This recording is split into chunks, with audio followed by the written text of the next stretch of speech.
صحیح بخاری جلد اول کتاب الایمان باب کرہ ان یعود فی الکفر حدیث نمبر 21 بسم اللہ الرحمن الرحیم قال رسول اللہ صلی اللہ علیہ وسلم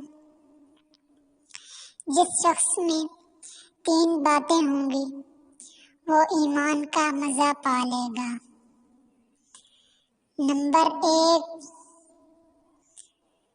جس کو اللہ اور اس کا رسول ان کے ماں سوا سے زیادہ محبوب ہو۔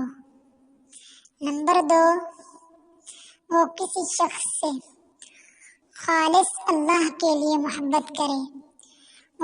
نمبر 3، وہ شخص جو برا سمجھے کفر میں لوٹنے کو بعد اس کے کہ جب اللہ نے اسے بچا لیا ہے، جتنا وہ آگ میں ڈالے جانے کو برا سمجھتا ہے۔